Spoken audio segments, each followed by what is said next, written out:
You may recall that prior to game number 4 of the NBA Finals here on the video report, I said it was deja vu all over again. When you looked at these finals with the Cavaliers and the Warriors from Golden State's standpoint, to me, it was the same exact boat that they were in the round 2 series against Memphis. Remember, won game 1 at home, lost game number 2 at home, hammered game number 3 on the road, and then game number 4, must-win situation, down 2-1 in the best-of-7 series. They delivered, both against the Grizzlies and against the Cavaliers, with a double-digit road win. Well, I gave you the Warriors in game number 4 as a free pick, telling you it was my best bet, and giving you the logic behind giving it to you as a free play instead of using it myself as a best bet wager. And I'm going to do the same thing here again for game number 5 in just a moment. Breaking down the side, giving it away to you for free, and explaining once more why I'm not personally wagering on it today, but why I still feel it's a very strong play. Now, in the Memphis series, we saw the Warriors come back home and totally throttle the Grizzlies in game number 5 to take that commanding 3-2 lead in the best-of-7 series with a 20-point win. Can they do the same again today, laying 8.5 points in tonight's game? Well, that's what we'll discuss in just a moment, plus a free play as well on the Marlins-Rockies game. That's all coming up. Hi, everyone. Al DeMarco here, and this, of course, is going to be your Sunday video report. I am once again on the road.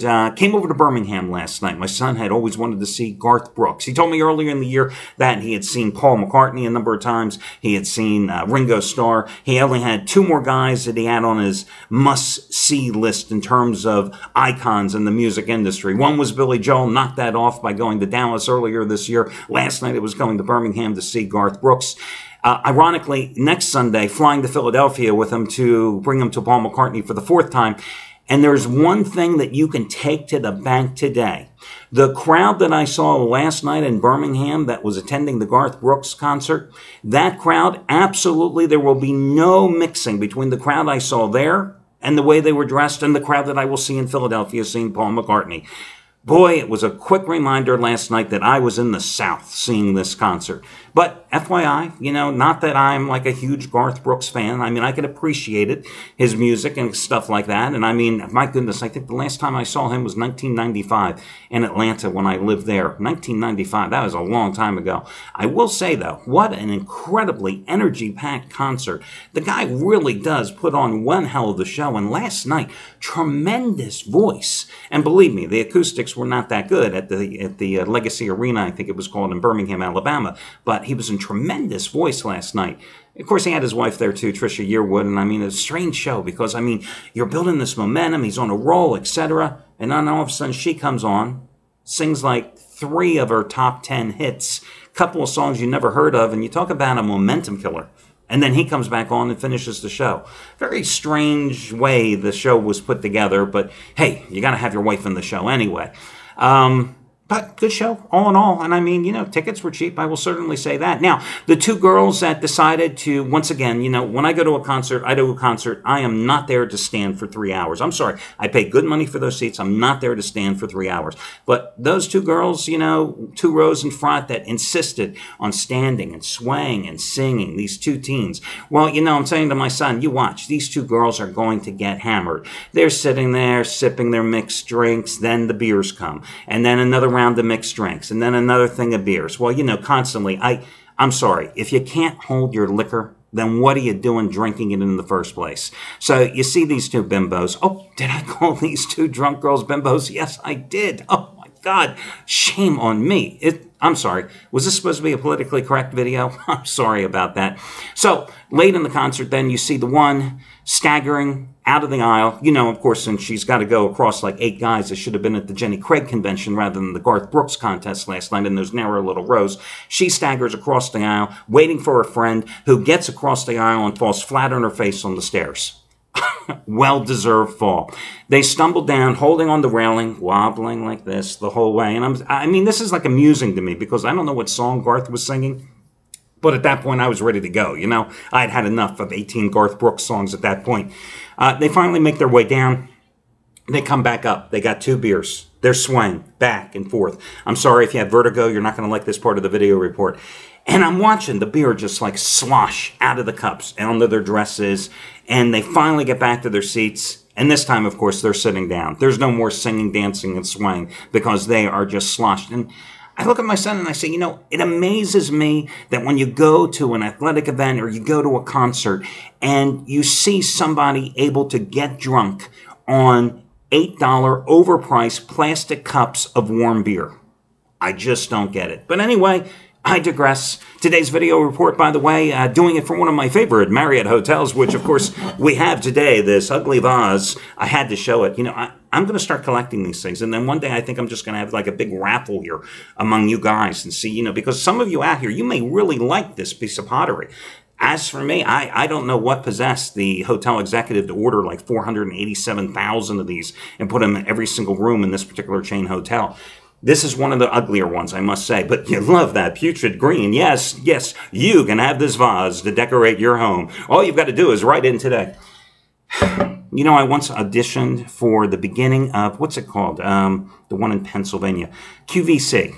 QVC, before they opened up many, many years ago, they were holding on-air auditions.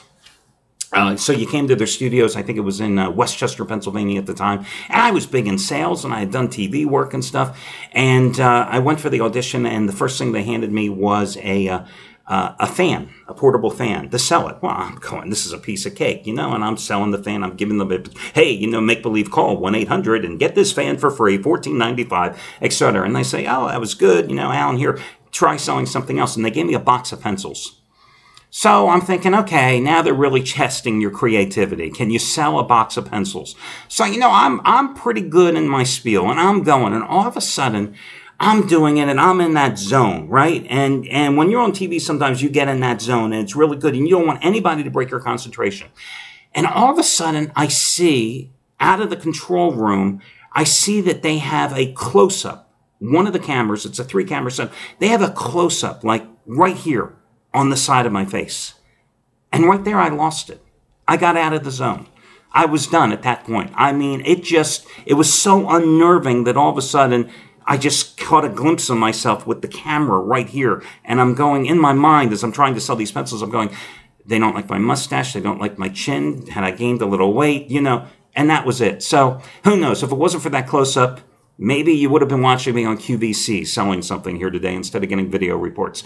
I digress. Let's talk about what's going on here in terms of today's game. You have to be amazed. You know, these are live video reports. I just wing it. There are no notes. There are no teleprompter here. It's just what you see is what you get. By the way, today's video report, I'm doing it on my laptop, which I, of course, had to prop up here on a desk in this hotel because it's not like it's built to be a TV studio. And I had to get a little height. So my son had his book here. He was reading Joe Perry, the Aerosmith's guitarist's autobiography. On top of the Holy Bible and the Book of Mormon, both of which I got from one of the desk drawers here in the room. That's blasphemous, isn't it? Joe Perry of Aerosmith, the Holy Bible, and the Book of Mormon stacked on top of each other to support my computer. I might go to hell because of this. I'm just telling you. That may just happen to me. Anyway, we move on here. The half-price play of the day, once again, Brian Rosica. NBA Finals winner number 11 out of 12. It's another 100-dime, as he calls it, bookie destroyer, and max wager release on your Game 5 side. And it's the half-price play of the day. Just like you got his Game 4 winner on the Warriors as a half-price play of the day release, and that coupon code is, surprisingly, the word HALF, H-A-L-F. Keep in mind, $10 bettors have won $10,400 with his NBA final plays over the past 3 finals combined, okay? 100-dime max wager today, and little heads up for you. Actually, heads up, parts 1 and 2. Steve Buden's #1 NBA crew out of New York. Today, 50-dime winner, number 21 out of 28. They are on the same side as Rosica. They are 8-1 with their NBA Finals plays over the past 2 years.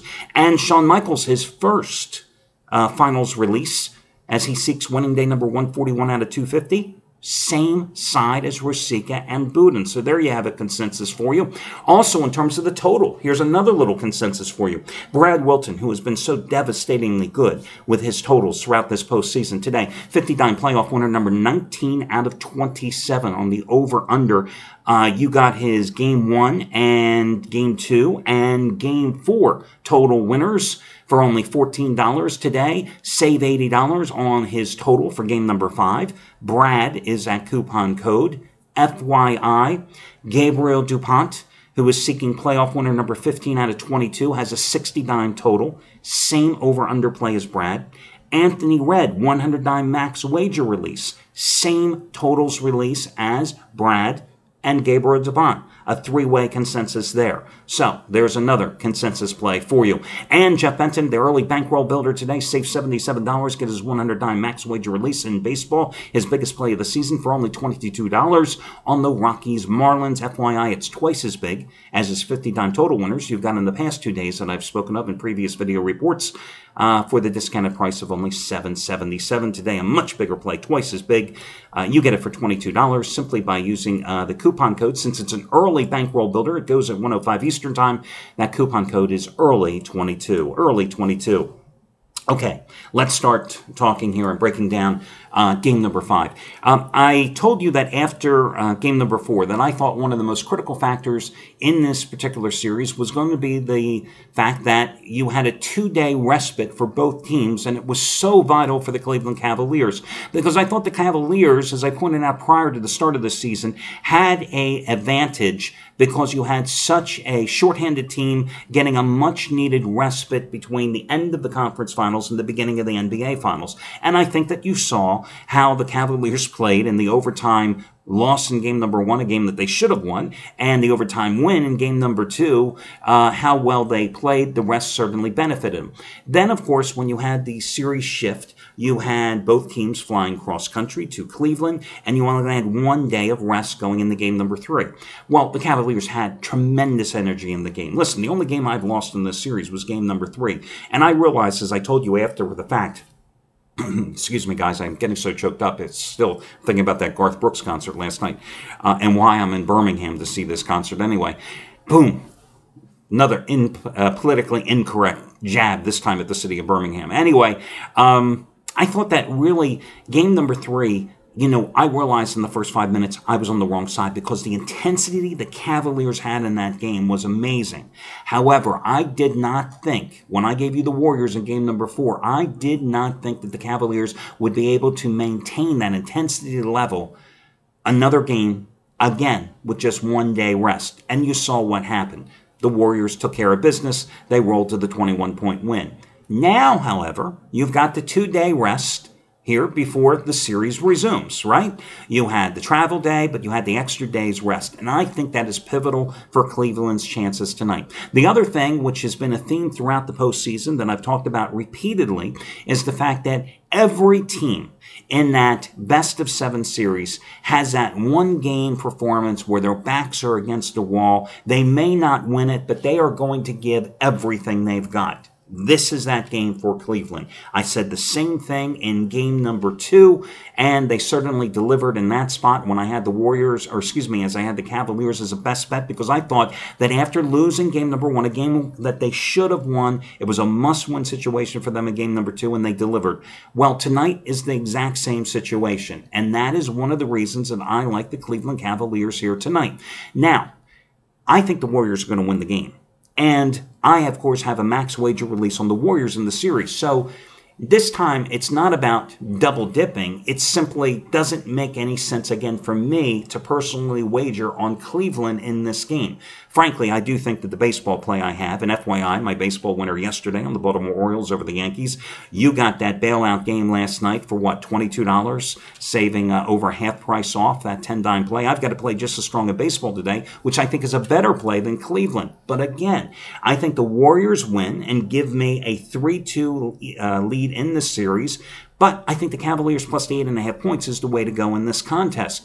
I do believe that this is one of those games that, normally I say 99% of the time, you bet the favorites early and the underdogs late. In this particular case, I think more money is going to pour in the Cavaliers on this particular spot, plus the points, and I think that it would be a wise investment if you're going to play Cleveland to get your play in early before this game drops down to 8. Why not take advantage of that extra half point at 8.5 before the public pushes the price down? And that's where I think momentum is going to force this line. Now, why do I like Cleveland here, and why am I not double dipping on the Cavaliers? Well, I explained that briefly, but again, if I have the Warriors in the series, There's no need for me to bet this particular game because what matters to me, most importantly, since the Warriors in the series are a max wager play, that they take the 3-2 lead in this series.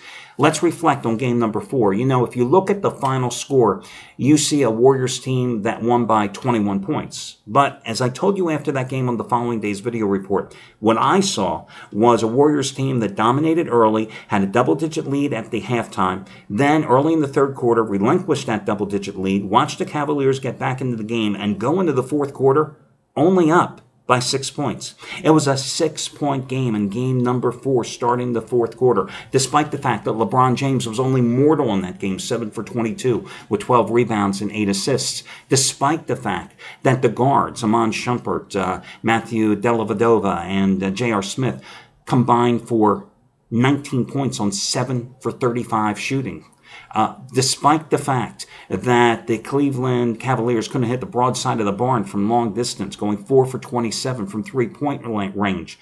Despite all those factors, it was still a 6-point game in the fourth quarter. Today, I expect J.R. Smith to come out there and just, keep shooting, because he has no conscience, and that's what you need when you're a sharpshooter in the NBA. I think that he is going to be able to hit a few long-distance shots to open up the inside once again for LeBron. I think you're going to see James recharged here today with the extra day rest, be that bullish player that he was, that unstoppable force as he was in games 1, 2, and 3. I still think the Warriors are going to win the game, however, because I like the way that Steve Kerr made the lineup adjustment, taking Andrew Bogut out of the starting lineup because it was too slow to contend with the Cleveland Cavaliers front line, putting Andre Iguodala in there, who became an offensive force with a huge game, but also played a strong role as a defensive containment artist on LeBron James. And, yes, the Warriors hardly got anything from Klay Thompson, and Steph Curry didn't have a magnificent game in game number 4, but the Warriors got their mojo back. They got their confidence back. However, in today's game number 5, I just don't see why I'd want to go ahead and take the Warriors minus the points. I think Cleveland plus the points. Listen, I started this video report by telling you that in game number 5 against Memphis, the Warriors rolled to the 20-point win. But keep in mind, the Warriors, in that particular series, after regaining the home court advantage, regaining the momentum, what did they do in game number 5 against the Grizzlies? They fell down by 13 points early and then had to rally. Cleveland is not going to let them get away with that today, and I think Cleveland plus the points is a very solid play here as your underdog release. Now, in baseball, I'm going to go with the Miami Marlins at home with Dan Herron against Colorado and George De La Rosa. Listen, the Marlins took the first 2 games of the series 6-0, 5-1 on Thursday and Friday, and then they won yesterday's game 4-1, 3 in a row in the series. Rockies have lost 4 straight games. They've only scored 4 runs in that stretch. Marlins have won 7 of their last 8 at home, including 5 in a row, and in those 5 straight home wins, or 5 straight wins, they've outscored their foes 27-7. Herron has been a stud at home this season, 3-0 with a 1.96 earned run average in 6 home starts, and the Marlins have won 5 of those 6.